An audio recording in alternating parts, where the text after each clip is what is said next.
I'd like to call the September 4th meeting of the Board of Education to order. First, we will have an invocation. Spend a moment every day thinking of someone to thank. This simple strategy, which may take only a few seconds to complete, has long been one of the most important habits I've ever engaged in. I try to remember to start my day thinking of someone to thank. To me, gratitude and inner peace go hand in hand. The more genuinely grateful I feel for the gift of my life, the more peaceful I feel. Gratitude, then, is worthy of a little practice.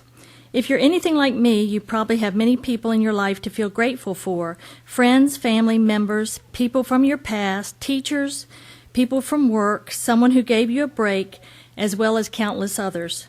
You may want to thank a higher power for the gift of life itself or for the beauty of nature. As you think of people to be grateful for, remember that it can be anyone: someone who allowed you to merge into traffic, someone who held the door open for you, or a physician who saved your life.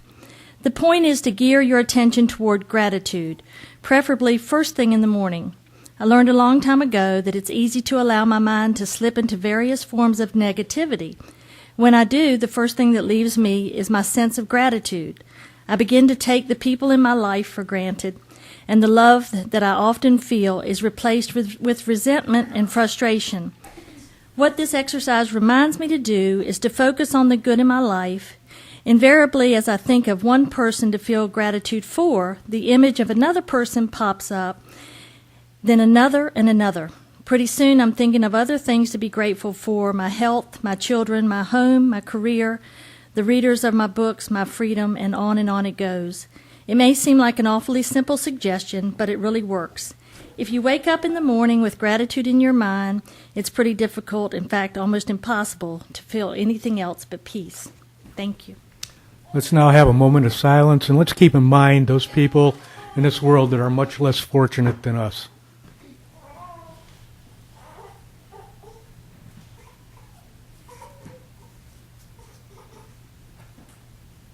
Thank you. And now, Principal Terry Godfrey from Shawboro Elementary will introduce the student who will lead us in the Pledge of Allegiance. Dr. Dobney, Superintendent Scholler, I would like to introduce Ms. Chloe Jensen, who will lead us in the Pledge of Allegiance. So please rise.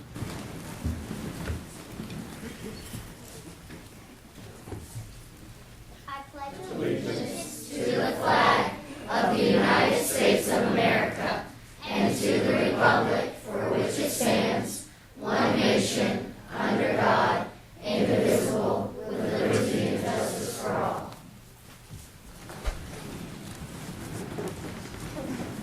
This month, the school spotlight is on Shawboro Elementary, and I'll turn the program now back over to Principal Terry Godfrey. To all the members of the board, we are very excited because we have a wonderful group of fifth grade students who have practiced all summer, and they are going to present to you at this time under the direction of Mrs. Luana Palmatakis. I was worried about them being able to reach the podium, and now I'm the one. All right. 2 on this side and 2 on this side. And while they're getting set up, I'll go ahead, and I wrote down what I was going to say so I wouldn't ramble tonight. So I just want to say good evening to everyone: Dr. Dobney, members of the board, Superintendent Osmond, Assistant Superintendent Kinzel, administrators, faculty, staff, and guests. As Ms. Godfrey said, I'm Luana Palmatakis, and I'm honored to be here tonight with these 8 fabulous young musicians from Shawboro Elementary School. We did not start recorders until about halfway through our 4th grade year. Just we had some stuff to learn before we started. We really got them out and started playing them when we started learning to read music on the treble clef. So at the end of the school year, I asked these students to take a little booklet home. We started working together at the end of the school year, but they practiced on their own over the summer. And I couldn't be more proud of the work they did. They came to open house and they were all excited to share what they had done. So most of the music they prepared tonight, they taught themselves.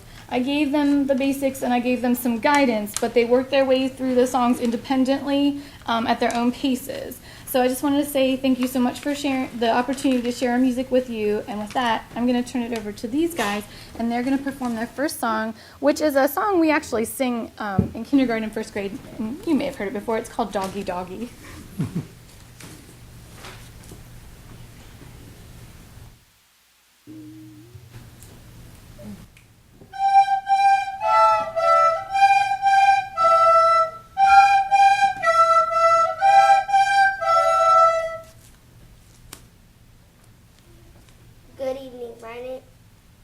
Good evening. My name is Alana Sanders. Playing the recorder uses a lot of different skills. We have to be able to read the music so we know what notes to play. We also have to know how to play each note on the recorder in the correct places for our fingers to go. Finally, we have to be able to count and keep the song moving in the correct rhythmic patterns. Our next song will be Lucy Lockett.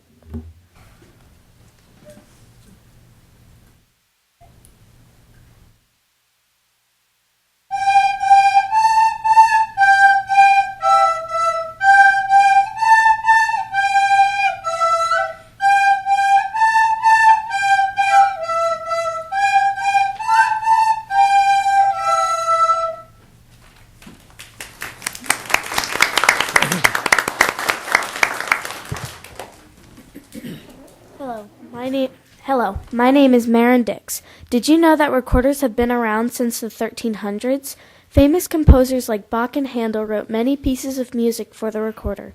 The first settlers in America brought recorders with them on the long journey to the new land. These days, thousands of school children each year play recorders in music classes across our country. Hello, my name is Kara Young. There are many different kinds of recorders, but the most popular and common is the soprano recorder, which is what we are using this evening. When many recorders play together in a group, it is called a consort. So now, I would like to introduce our consort playing Merrily We Roll Along.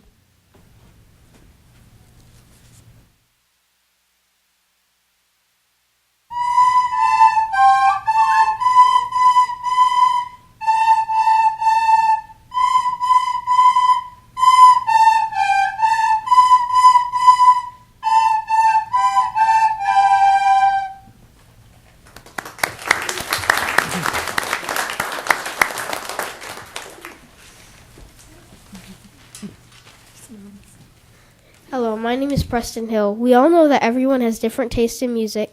In modern times, the recorder has been used in music by many famous groups, including the Beatles and the Rolling Stones.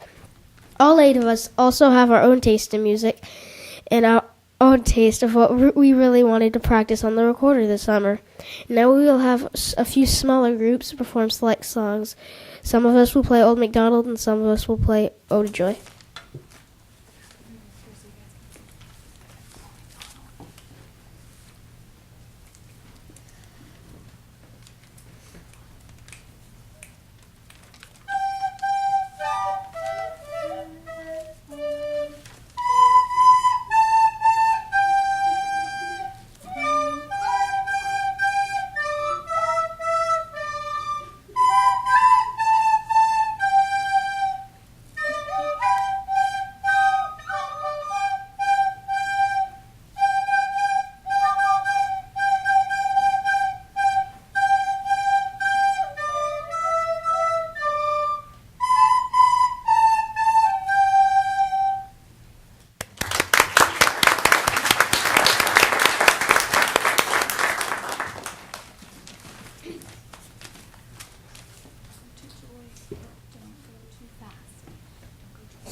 Hello, my name is Chloe, and I'm going to tell you about our big finale. One of the neat things we learned by getting ready for this meeting was how to read our own individual parts and put them together with other parts to create harmony. First, we will all play the traditional song, Hot Cross Buns, together in unison. Then we will break into 2 parts, and finally we will play a third time, playing 3 different parts together. We certainly hope you have enjoyed our presentation this evening, and we thank you so much for having us.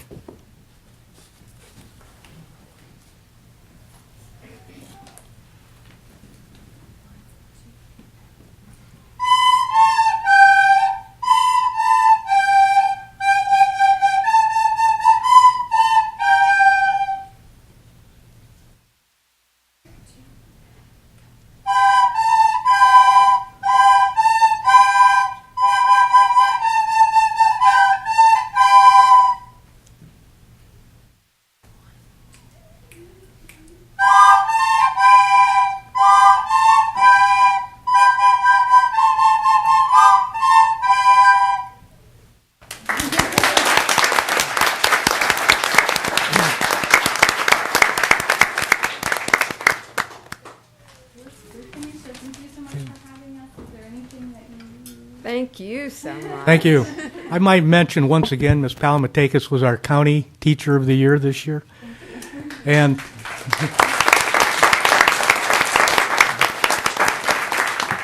if you would, have each one of the students again come up in front of the microphone and tell us what their name is. Absolutely. Who wants to go first? All right, we'll just first and last name. Hi, I'm Chloe Jensen. Hi, I'm Marin Dix. Hi, I'm Reagan Parker.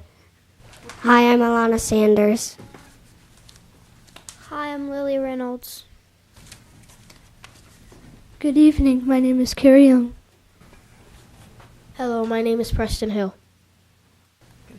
My name is Keith. My name is Keith Swanson. Thank you all once again. You did a great job.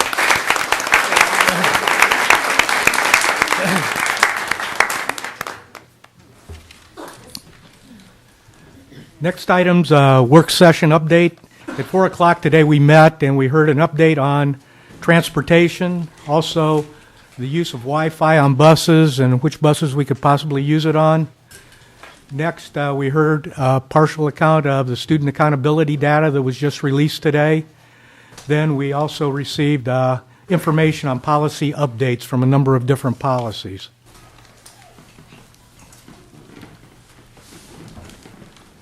Next, approval of the agenda. Do I have a motion for approval? Second. I have a motion and a second. All in favor? Aye. Motion passes. Okay, first item on the school board agenda tonight is student art calendar, recognition of winners. Sandy Kinzel, Assistant Superintendent, assisting the Board of Education, and Superintendent Osmond. And before we go up there, I'd just like to hold up a copy of this year's student art calendar. And this is a program that is very near and dear to me because I helped start this art calendar a number of years ago. And like I tell people, I'm probably the least talented person sitting up here. I can barely draw a stick figure correctly. So anyway, if the board would join me up front. Good evening. And as the board members are assembling up front here, we are going to be presenting our first and second and third place winners with plaques. Our first 2 place winners will receive a check. And we have certificates for everyone that was involved. As Dr. Dobney said, this is kind of a long-standing tradition in Currituck County schools. And again, I believe it was started under your superintendency. We did have, I think it's almost 19 years is actually what I've pulled from the records. So 19 years. Next year we'll have a big shindig and have a big 20th. But again, this is something that really helps us to promote the talent of our students in the county. They submit their artworks, and in some cases the teachers submit the artwork for them. And we have a team of judges that come in that are artists by nature, and they come in and review all the artwork that is submitted and make the decision on which to honor through publication in our calendar each year. This year's calendar is special in that during last year, one of our most avid artists and contributors to the art contest passed away. And she is honored in this year's calendar by some of her artwork. We pulled some of the artwork that she used in her class, and we were able to honor her with her own page in the back. She was always standing behind the students in their artwork, so we felt it was fitting to put her in the back of our calendar this year. So just wanted to make mention of that. So without further ado, we will start with our elementary K2 students, and we'll begin with our first place winner, Mr. Will Currituck from Knott's Island.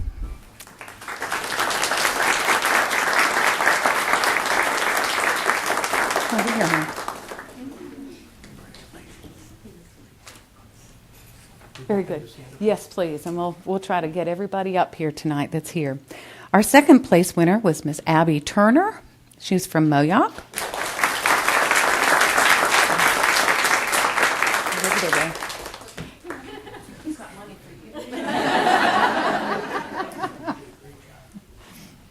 And our third place winner for this category was Owen Stevens from Jarvisburg.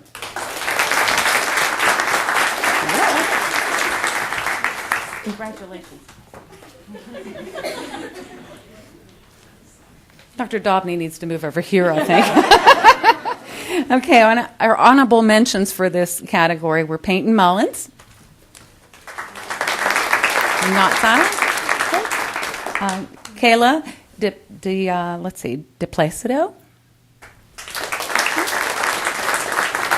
Ethan Jensen,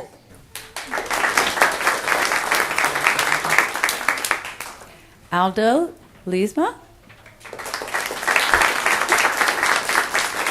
Emmy Alford, here she is, and finally Bethany Brewster.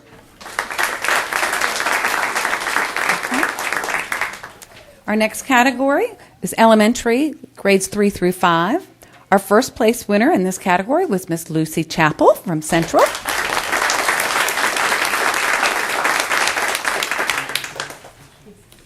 Second place winner was Marzal Gutierrez. Third place winner was Alina Sims. Honorable mentions, Lacey Baines,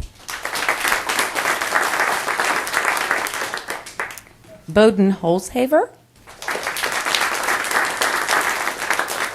Callie Bassnett, there she is,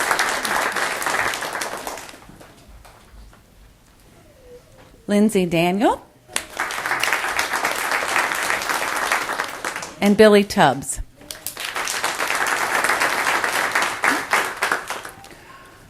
Our next category was the junior division, and this is our 6th through 8th grade students. First place was Kayla Snyder. Second place was Isis Saunders. Not here. On the soccer field. And she is an icon. She has been in about every edition, I think. Okay, well, she's working on that. We'll make sure she gets it. Thank you. Third place was Sydney Newbern.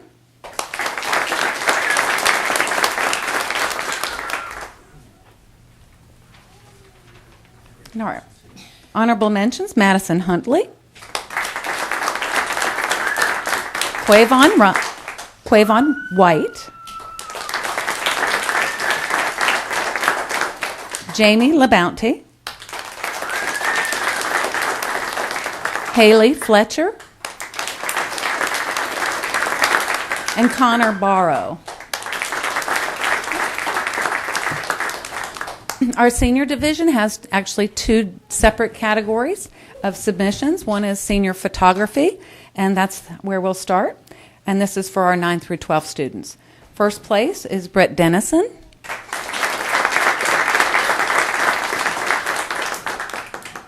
Okay. Oh. He was a senior last year, so we understand that. Very good. We're glad you could be here in his place. Second place, Casey Bertel. Third place was Kayla Green.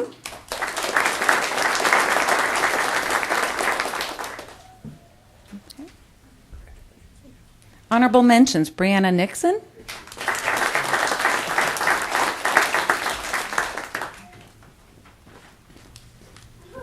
Kayla Green had another submission, so she's going to be recognized again behind you, Dr. Domney. There you go. Austin Pasco. Harley Pace. Who's another regular. We had you last year. Okay. Jolie Limecooler. Emily Engelhard. And Ashley Foster. And finally, in our senior division, just regular artwork, our first place winner and our cover artist is Constance Bell.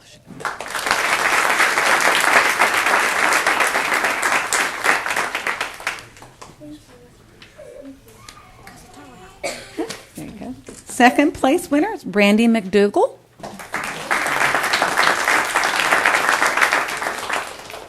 Third place, Alina Aviles.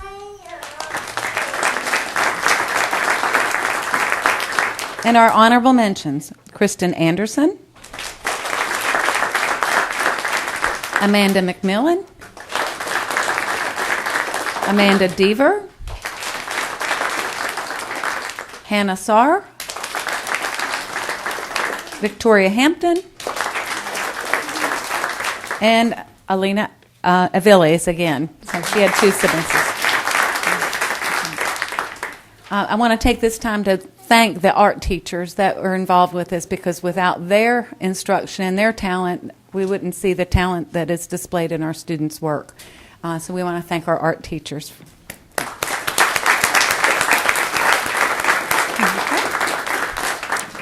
All right, we'll get some pictures with everybody up here.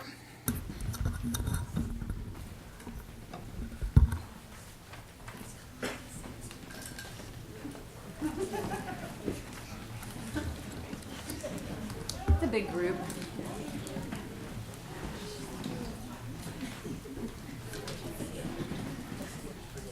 Just a little.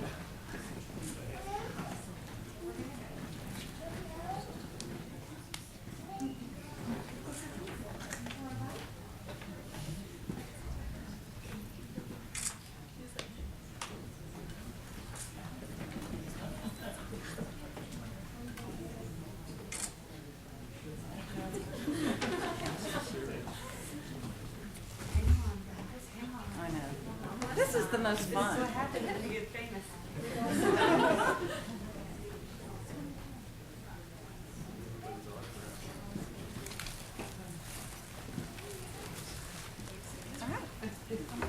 Thank you very much.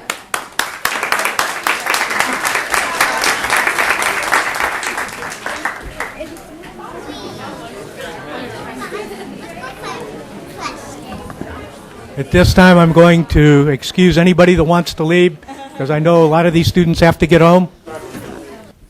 Okay, next item on the agenda, student board member reports. Katie Traylor and Mary Kate Morgan from the high school, Alexandra Carter and Katie Phillips from Knapp Burley College. Katie? Well, let me straighten that up. Katie from the high school. We have 3 Katies here. Hey, y'all. So, the Currituck County High School FFA will be sponsoring a Powder Puff football game on September 17th at 6:30 p.m., and gates will open at 6. Our JV football team is currently playing at Gates County High School. The game started at 7 p.m. Our varsity football team will be having a home football game tomorrow, September 5th, against Gates County High School. SGO will be sponsoring 5 bounce houses during the game. Wristbands are $5, and that is for unlimited jumping during the whole game. So come out and support the football team and the SGO. The tennis team has a match at 4 p.m. on September 5th, tomorrow. Our Currituck County volleyball team will be playing First Flight High School on the 9th. JV will start us off, and they play at 4. And varsity plays at 5. Our soccer team will be playing Manio at home on the 11th, and homecoming will be September 26th at 7:30. So everyone come on out and show your night pride. And now to Alex. Well, hello, good evening. I have the pleasure of announcing my school's events. Pretty cool school, in my opinion. JP Knapp Early College elected their SAD officers, Students Against Destructive Decisions, last week, as well as their SGO officers. And everyone's looking forward to a really great year. SAD started their first fundraiser. They're selling really awesome Afghan blankets that are kind of like JP Knapp themed. And so I would ask a SAD member about that, but definitely look into that. I would say they're cool, but they keep you warm. So they're cool and warm. Also, JP Knapp is collecting names of veterans and or active duty family members of the JP Knapp students and staff. So if you have parents, spouses, brothers or sisters, or past students who have or are serving in the military, we ask that you submit those names so that they can be recorded on flags and put out on Veterans Day. So a form for submitting those names has been sent out to the school members, which I think is a really awesome idea. Also, JP Knapp is halfway through their first 9 weeks. It's kind of hard to believe, but interim reports will be coming out soon. Class pictures are on Monday, so everybody don't roll out of bed.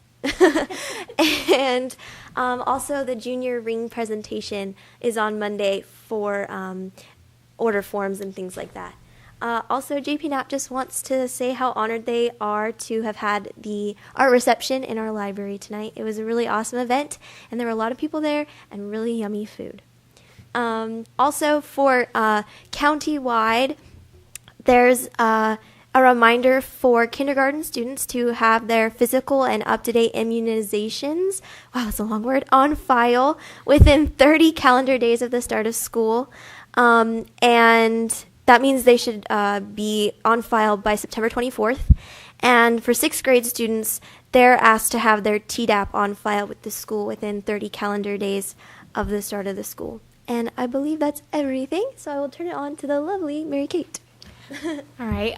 Good evening. I'm very excited to have my first full school board experience tonight, and I have the honor of telling you what's going on at Moyock and Shawboro Elementary Schools.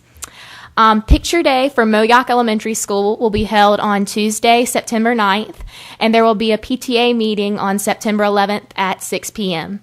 Family Reading Night is September 25th from 6 to 8 p.m., and the book fair will be there from September 22nd to September 30th. Shawboro Elementary School also has a lot going on, and Shawboro will be holding a volunteer orientation on September 4th. They will also be having a luncheon on Monday, September 8th, to celebrate grandparents and special friends. 5th grade parent night will be September 16th from 6:30 to 7:30. Fall pictures will be taken on Friday, September 19th. Progress reports will go out September 24th, and the Student of the Month luncheon will be Friday, September 26th. School Spirit Day will also be September 26th. So the Mustangs definitely have a lot going on this month. Good evening, everyone. I am too excited to have my first real board meeting and to be a part of it.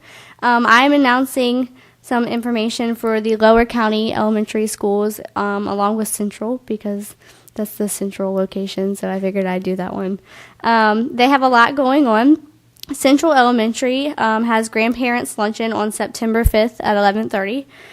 They also have their back to school night for parents and students on September 9th at 6:30, and their fall pictures are on September 24th. Griggs does not have too much going on this month besides a Grandparents' Day lunch on September 8th as well at 11. And Jarvisburg Elementary has their picture day, which was today. And so I hope that their pictures turned out well and everyone is happy. Book fair is from September 9th through the 15th for the students to purchase any books that they want. And parent meeting, family reading night is on Monday, September 15th at 6:30. Great. Thank you, Katie, Alexandra, Mary Kate, and Katie. Alexandra, is your middle name Katie or anything like that? No. Oh. Would you like me to change it? Okay, next item on the agenda, Read to Achieve. Sandy Kinzel, our Assistant Superintendent. Good evening again, board members, Dr. Dobney, Miss Olson, Osmond. This is going to be hard for me. I'm sorry. I got it right the very first time, but I've got to use it. I wanted to bring to you this evening a report regarding the Read to Achieve legislation that was implemented during last school year, and the subsequent reading summer camp that we held beginning the first week of July and ended the first week of August, and it was 6 weeks. And I wanted to give the board an update as well as the community an update about how that went. So we're going to start with the summer camp since it was so newly finished up. So by the numbers, we had 6 weeks, 24 days of camp. We employed 14 teachers. 6 of them worked less than the full camp schedule, 7 teacher assistants. We had invited 132 students, and 97 students attended at 2 sites, one at Shawboro and one at Griggs. The students that we served, of the 97 students that were in attendance, we had 2nd and 3rd graders. We were required to invite 3rd graders that had not yet achieved proficiency in reading. We expanded to include at-risk 2nd graders, and we were able to serve 25 students, 25 3rd graders at Shawboro and 26 2nd graders. At Griggs, we had 27 3rd graders and 19 2nd graders in attendance. And again, you can see the totals there, 51 and 46. So we felt like we had pretty good representation at both of our sites. Of the 52 3rd grade students that attended camp, we had 14 of them that had already qualified through a good cause exemption, or they had just met the local alternative assessment requirement before leaving. Mind you, on June 10th, we sent kids out the door, and we also then received from the state legislation that clarified and opened up a couple of avenues for allowing kids to be seen as proficient. So we had some, well, it was just really crammed into a last-minute thing. So we had some students that had already been invited, and we weren't going to say, you can't come now. And besides that, we felt that if they were on the teacher's watch list as having struggled to even make it, we wanted to be able to keep them going through the summer months so they didn't slide back. So we had 14 students that already qualified, and then 9 students had met the Read to Achieve prior to the summer camp starting. So what were the results of our summer camp? Of those 29 3rd graders that needed to demonstrate proficiency during reading camp, we had 16 of them that met it. And 13 of them have not yet met proficiency. And those students will be placed in special transitional classrooms or accelerated classrooms where they will have continued intervention in reading instruction. 90 minutes is required by legislation of uninterrupted reading instruction. And at the end of the up until November 1st, we will continue to assess them. They will continue to be able to demonstrate proficiency through all of the other avenues, our local assessment included, and they will be given yet one more opportunity to demonstrate reading proficiency through the Read to Achieve alternate testing that will be given right up to that point. So we had a 55% success rate in our opinion, and we felt like that was a good result given the first year that we implemented this. And we had a crackerjack team of teachers that helped us to make it. So overall growth, and aside from the 3rd grade students, we also analyzed the numbers from our 3rd and our 2nd grade students, whether they had to meet the legislation or not, and we saw the attendance was a big key. Students that attended at least 80% of the time had marked improvement in their reading. We had very small group instruction. It was intense. We had a very scheduled program that they were involved with, and we saw the results that we wanted to see if the students were in attendance. So at least 80% of them, we saw reading levels jump between 4 and 6 levels in that length of time. That's phenomenal. And we also saw increase in their fluency rates. We surveyed staff at the end because obviously we want to try to improve, and there was probably much to be improved on given how quickly we put things together sometimes at the last minute. And so we asked staff for feedback through a survey. They provided us with lots of positives. Among them were the structure of the class. They loved the co-teaching model. We equipped each classroom with 2 teachers and a teacher assistant, and between the 3 of them, they rotated in small groups and had individualized attention, although they brought them together for some whole group like fluency lessons through a poem of the day or a read aloud. So again, that structure worked well for them. The materials that we purchased specifically for this program, they loved.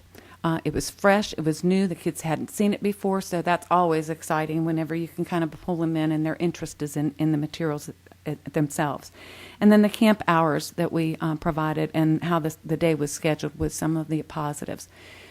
At the last minute, we got a reprieve. We didn't have to do 6 weeks, as long as we met at least 3 weeks and a minimum of 72 hours. Well, that would have meant kids would have been in school for a much longer day rather than a half day like we had them.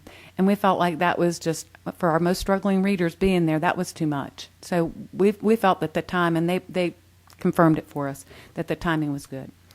Recommendations that they gave to us were include some outside time. They wanted to have a little recess involved with that, although they modified and include some activities, lots of active learning going on while they were reading their poems. So that was good, and they got some movement in there, but they wanted some outside time, and I get that. So they also, the way we had it scheduled for the lessons, it was really, there was enough meat in the lessons within the materials that one book could go beyond one day's lesson. So it wasn't a new book every day. Teachers said that was problematic when kids weren't there. So if they came one day but they weren't there the next and the lesson hinged on one or the other lesson, it just made it more difficult. So they made the suggestion that we go with one book a day, start something fresh so that it didn't matter if they were there the day before or not. And then finally, targeting the students. When you're trying to get kids to meet a legislative requirement, I understand that they really want to focus on those kids that really had to be there. And so those kids that maybe weren't as a priority and they were there to try to keep growing and not slide back, the teachers suggested that we try to target students. And we'll try to do that maybe through groupings next time and maybe get those kids that need to be there to meet their requirements in one group so that we can kind of work with the other students maybe in a less pressured kind of environment. Teachers felt pressured. We also surveyed parents and asked them for some of the feedback and from their experience because, one of the things we thought of during summertime is, we got some flack about, I don't want my kid to come, and there was some apprehension because that, it's they deserve a break. So we asked our parents how their experience went, and many of them, as you can see, some of the direct quotes that were taken, and these represented many of the comments that were made, that it was a very positive experience, that they'd never seen their kids read so much during the summertime because we gave them books to go home and read with. They were searching out more books, and another parent actually mentioned that they wanted them to go out and buy more books when they were out. They were like, buy me some more books. So that's great. They said communication was really good with the staff, and that the teacher assistants were the best. They said they were very compassionate, positive, motivating, and they were highly skilled. And again, comments like the next one saying that this was the best program that we have ever offered. That says a lot for the parents in terms of, it says a lot for us and what we've offered to the kids, and that the parents really appreciate it. And I have to put a plug in because Mr. Hall was mentioned on about half of the parent comments that came from the Griggs site. Mr. Ronnie Hall filled in as an intern over the summertime. We had 2 interns that were free administrators to come in and work this out. He was phenomenal. And just really did a fabulous job organizing and leading that group. And it was obvious by the comments that he made a strong impression on the staff and the parents down at Griggs. So hats off to him. That is our summer reading camp update. So I will pause for a second. If you have any questions about what we did or from there, I will be glad to answer. Any questions? Sandy, are we planning to do this again next year? Depends on legislation, or how's it going to work? As it's written right now, we are required. We will be required again to do that. So the second go-round, it will be a breeze after we've gone through the first planning and finding out what we needed, what materials. We've already purchased those. I think the second go-round will be much, much easier. I'd just like to say that I think that the credit for that and how smoothly it went goes to you, Sandy, because you did a fantastic job of pulling it together in a short length of time, and I think we all feel that way. Thank you, Ms. Kraft. I appreciate that. It was good. It was a good experience. It's like opening a private school. Anyway. Not that I'm trying to go that route, but retirement plans. It was a good experience, so thank you very much. Thank you. Thank you. The next section of what I would like to present to you are some of the changes as we move forward, and then kind of springboarding off of your question, Mr. Simmons. What's in store next year, or this year?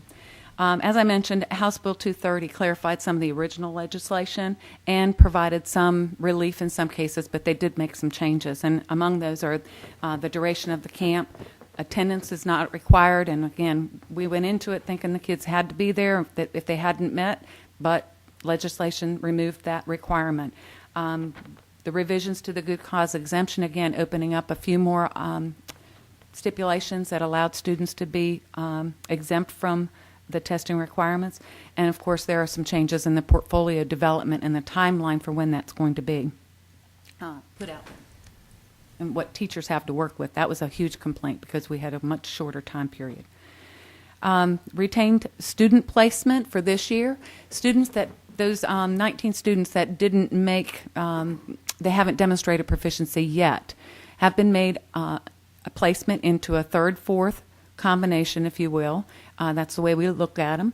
But they were either retained in third, and we only had one student that was actually retained in third. We had several placed in a transitional classroom where fourth grade curriculum is being taught. And we have 90 minutes of intensive instruction going on. And of course, then the accelerated reading, the transitional class takes place in the classroom, 90 minutes in the same classroom. An accelerated classroom, the students leave the classroom for 90 minutes of instruction. And that may be through another classroom teachers if we're switching it up, so however that works. So we have a split between the transitional and accelerated classrooms right now.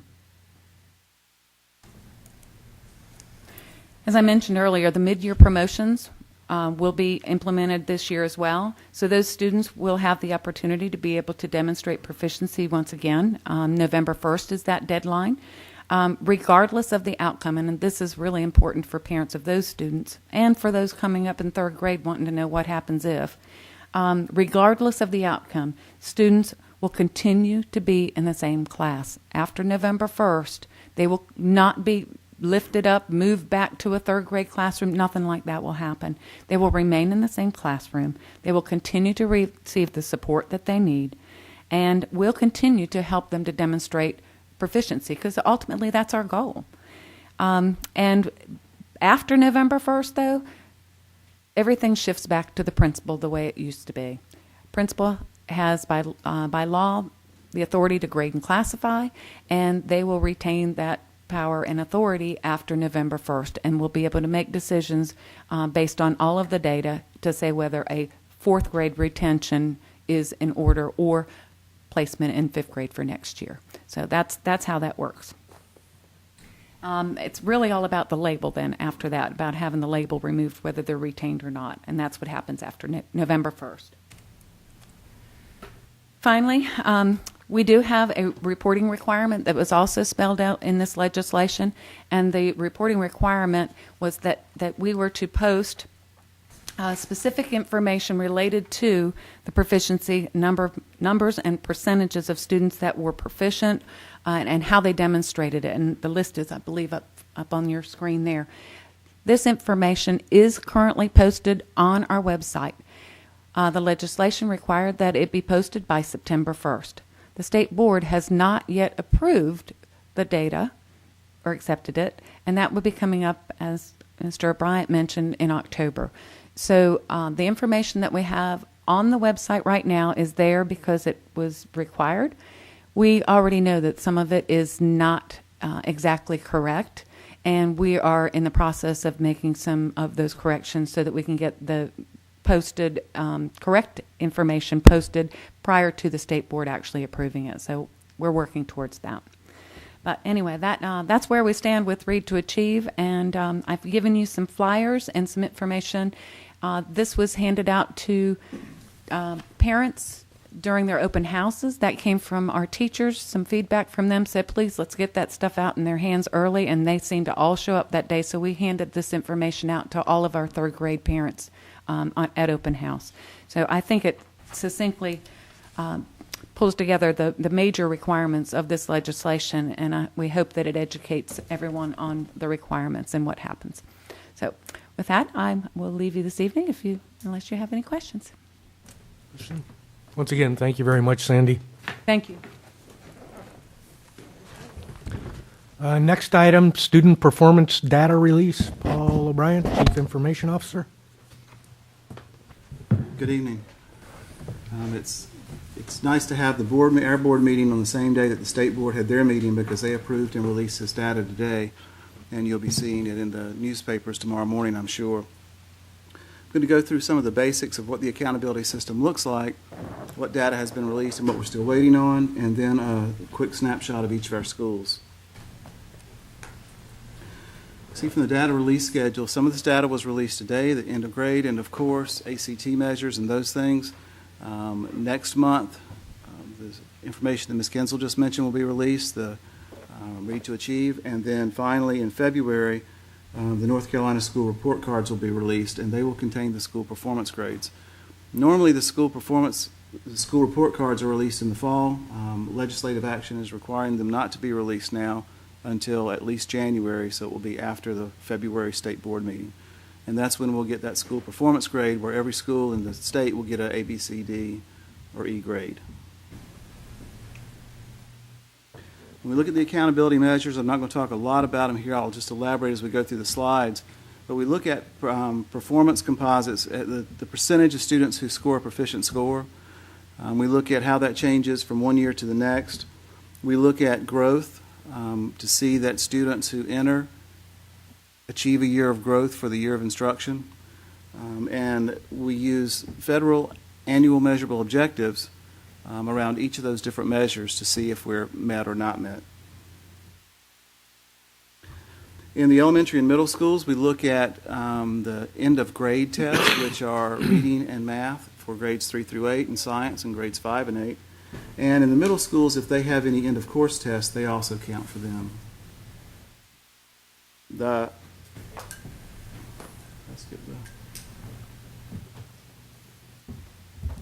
was expecting a different slide there. The annual measurable objectives are for each different category. For example, you've got an annual measurable objective that says you have to have a certain percentage of your students proficient in reading in your school. And that's one target, to get whatever that percentage is. And then for annual measurable objectives, it breaks it down into categories. Each of the ethnic groups is a category. Economically disadvantaged students is a category. Students with disabilities is a category. Limited English proficient students are a category. So we have a target to hit for every one of those subgroups.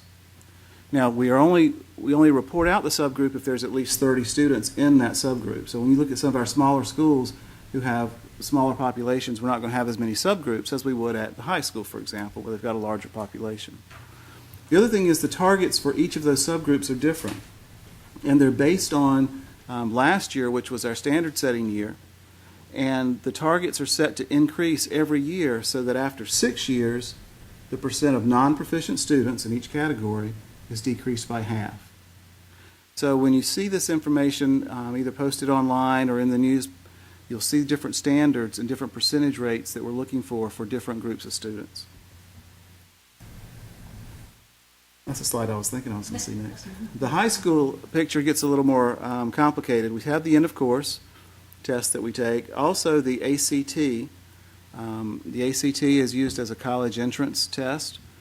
Students scoring a 17 or better, which is the UNC admission requirement are considered proficient. We look at graduation rates, and they're called cohort graduation rates. We look at the number of kids, or exactly which kids come in a given year, and then 4 years later, how many of those kids graduated. We take into account kids who transferred out and in and those kinds of things, but it's called a cohort graduation rate because you're looking at those that come in, what are they doing 4 years later. Math course rigor, those are students who have graduated who have completed at least Math 3. ACT Work Keys is a career readiness test. It's given to students who take the vocational technical or CTE courses and take a second level course, so they're a completer.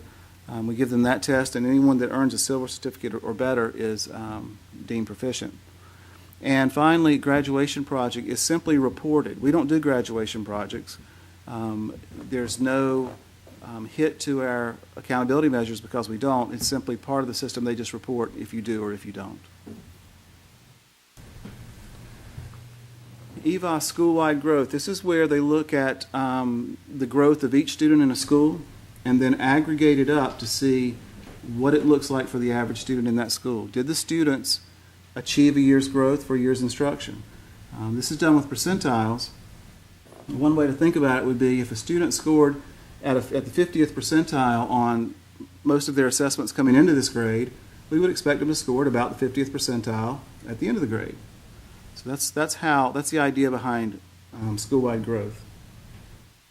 One thing that is going to be a little complicated this year and will undoubtedly sow a little confusion is our transition to 5 achievement levels. Until this year, as long as I can remember, we've had 4 achievement levels. Levels 1 and 2 were not proficient. Levels 3 and 4 were proficient. Last year, all of those standards were raised to meet career and college-ready standards to comply with federal mandates. And so last year, you may remember, our proficiency rates took a big hit. They all went down because the standards had gone up. Well, this year the state board said we need to provide a little more clarity to what it means to be proficient.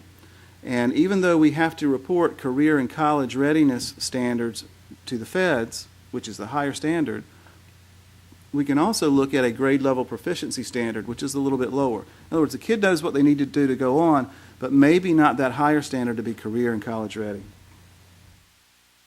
So in effect, what they did this year is they took the old level 4 is now called a 5, the old level 3 is now called a 4, and the old level 2, the ones that were right at the top of that level 2, are now being classified as grade level proficient, so those are level 3. So here's where it gets confusing.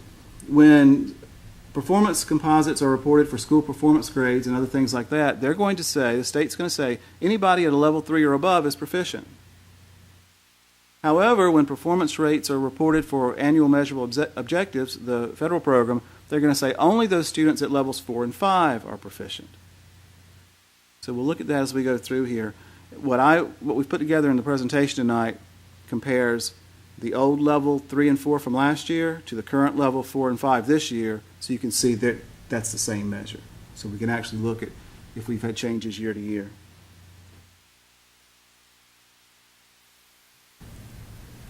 I skipped through the information for the district as a whole. Anyone who's watching this can go to the school website, go to the board electronic site and pull this down. And also you can go to DPI's website and get even more results. But there we look at some of the measures for Central Elementary School, typical elementary school for us. The English Language Arts, remember, is grades 3 through 5, Math 3 through 5, and Science just in grade 5. And so those numbers you're looking at, that percentage is, for example, ELA Performance Composite. This year, 13-14, 32.2% of the students who took a English Language Arts test in grades 3, 4, and 5 were proficient. They were at levels 4 and 5.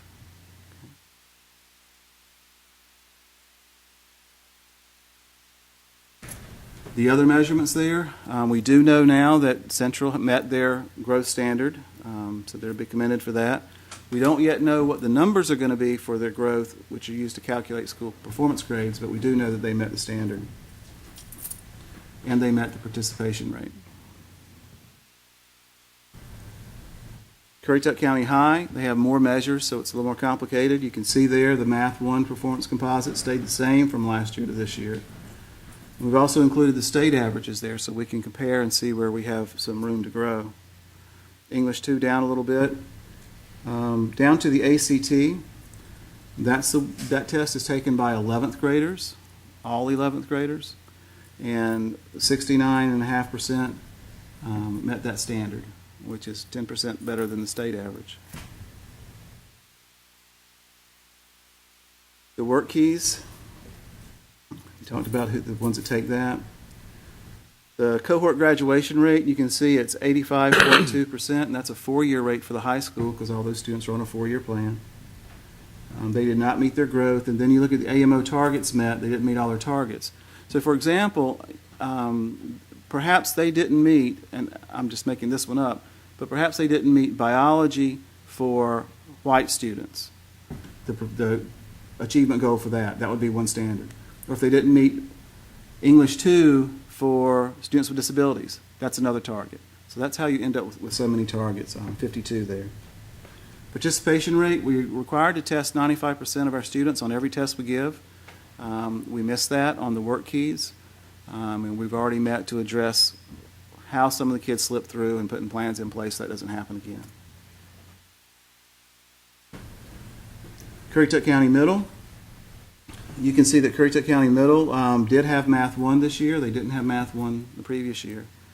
And typically the Math 1 at the middle school is going to be a very high percentage passing because those are the kids who are at the top in math because they're a little bit more advanced.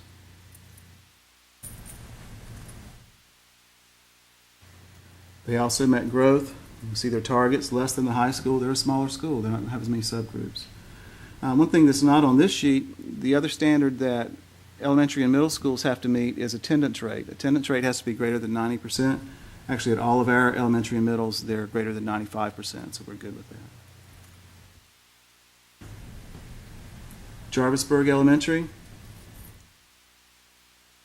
One thing that really stands out to me on that is the science performance composite. Wow. That huge jump this year.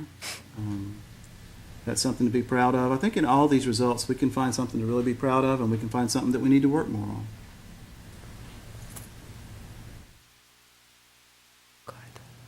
Didn't meet their growth, and targets came down a little bit from last year. Look at Shawboro Elementary.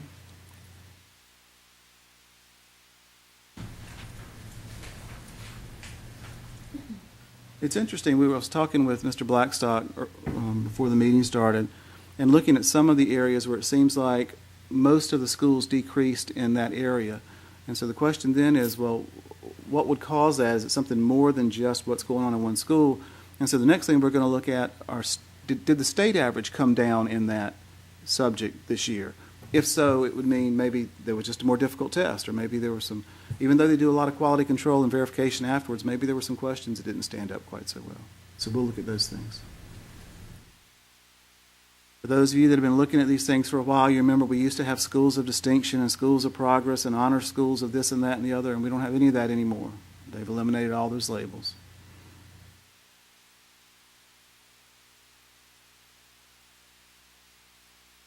JP Knapp Early College, you'll see they do have the EOC test, the Math 1, which used to be called Algebra 1.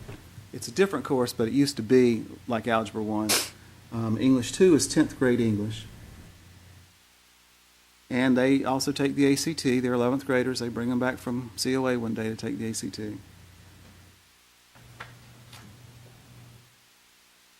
Now, what they don't have is any ACT work keys. Because they don't have CTE completers. There's very few CTE courses that they take there. Most of them are online, and so they don't have kids in that category that would take it. Their cohort graduation rate is actually a 5-year rate. The early college is designed so students can stay an extra year, continue on in college, get those classes for free. So that's what's known as their standard rate. So that's the one that's reported for them.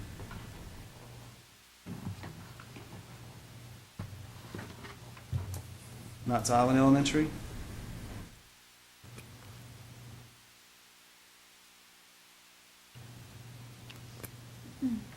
The historically they've done quite well over there. Notice they only have 9 targets. Again, a small school. So they probably only have the one subgroup, which would be all students, or maybe a subgroup of white students. And that would be about it, because it's so small, you don't have enough to get 30 in a subgroup. 87. No, what he said, 87. Moyock Elementary.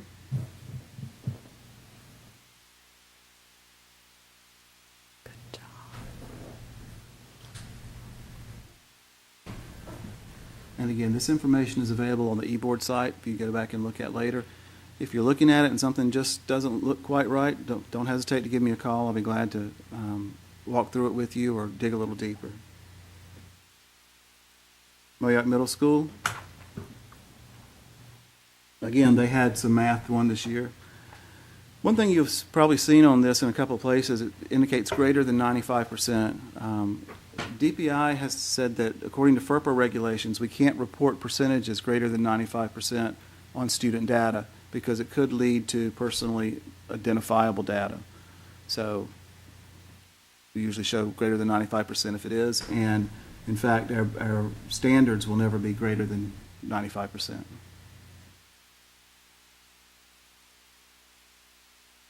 Moyock Middle met their growth this year.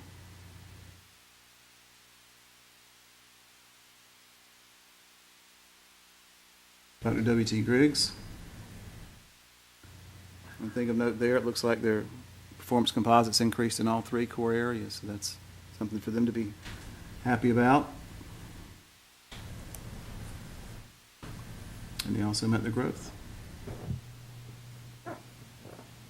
There are dozens of ways to present this data.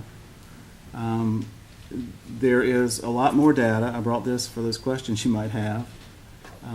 All of these percentage performance composites I showed you, percent proficient, when you look at AMO standards, you're going to see it reported that way, but for example, the EOCs and EOGs, you may see those higher in the newspaper if they're using the grade level proficiency standards instead of career and college ready. And when I looked over our numbers, most of those are 10 to 15% higher than the college and career ready standards. So you're going to see some higher numbers. Questions? Math 3, is that Algebra 2? Yes, sir. And again, and I'm not an expert on the new math curriculum, but effectively, Algebra 2 would have been the 3rd math in the series. Right. And so that's Math 3. I mean, the curriculum's changed, and it's all, they're not distinct courses of geometry and such, but effectively, that's what we would compare it to. Okay. Other questions? Board? Thank you very much, Paul. Appreciate it. Next item on the agenda, consent agenda. Do I have a motion for approval? So moved. I have a motion. Do I have a second? Second. Okay, all in favor? Aye. Motion passes. Nobody signed up for the public comment session, so we will skip that. Information items. Next work session will be October 2nd at the Knapp Professional Learning Center at 5 o'clock. Next board meeting will be October 2nd at the historic Currituck Courthouse, which is here at 6:30. And next board member comments. We'll start with Ms. Etheridge.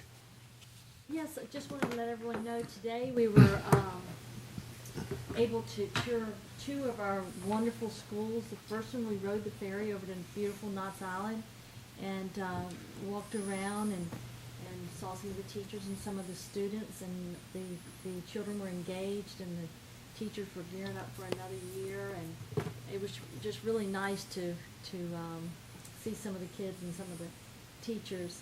And then we traveled around and take the ferry back, and we went to Moyock Elementary, and that's a beautiful school as well. Both of these schools, one is over 100 years old, and I believe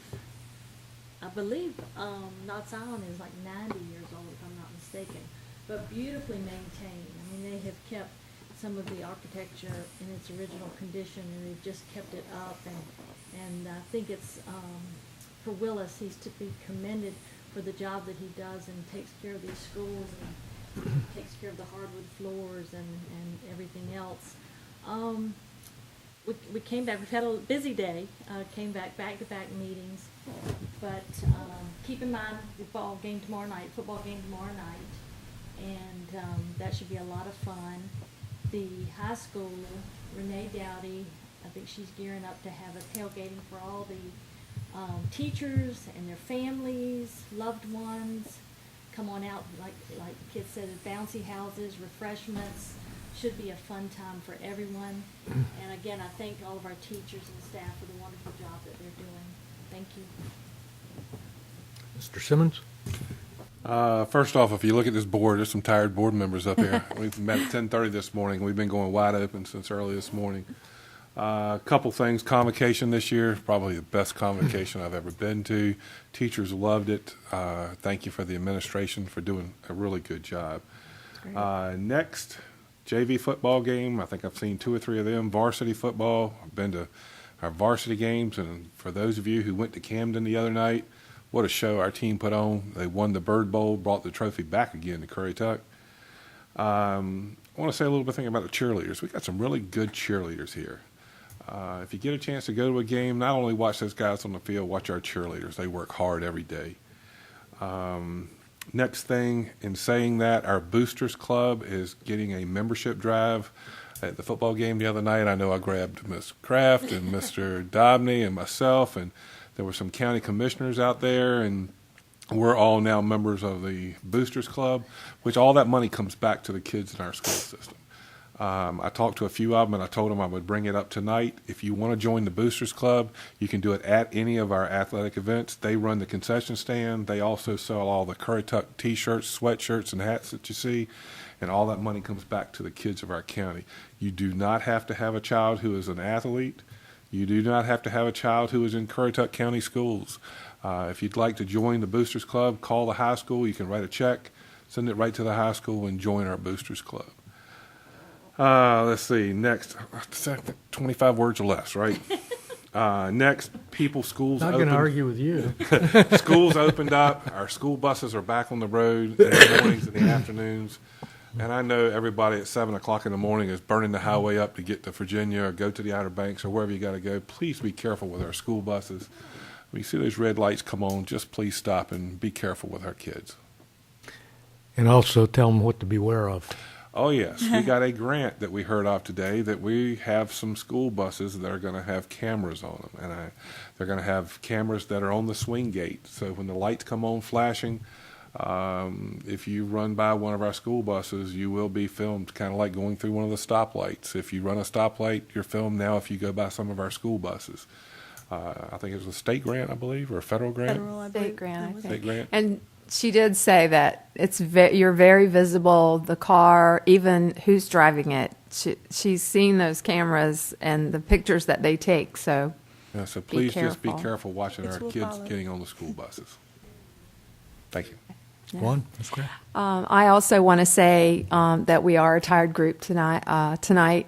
We went to, like they said, Moyock Elementary and Knott's Island, and I just want to say welcome back to all the teachers. And on the note of the school buses, I come by NAP 3 days a week, and when those lights are flashing, you better be going 35 because there's 3 cops out there ready to introduce you to what the speed limit is. And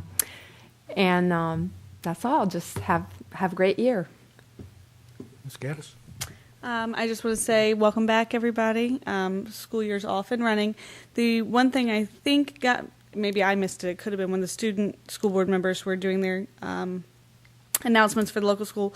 I think Knott's Island Elementary's picture day. Did somebody say that, or did we miss it? In case nobody said it, Knott's Island Elementary's picture day is September 17th, so please have your students ready for that. I was obviously on the tour today, been in all the meetings. We also toured some other schools earlier before this week. I think it was 2 weeks ago, maybe. We toured Currituck. I hope I don't miss any. Currituck County High School, Moyock Middle School, Currituck County Middle School, and Central.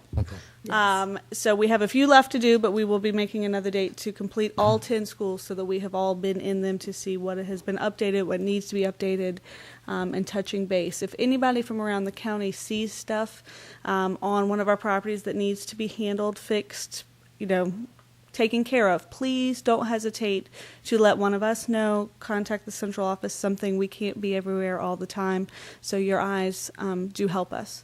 But thanks, everybody, for the support you're giving our students and our school system. Thank you.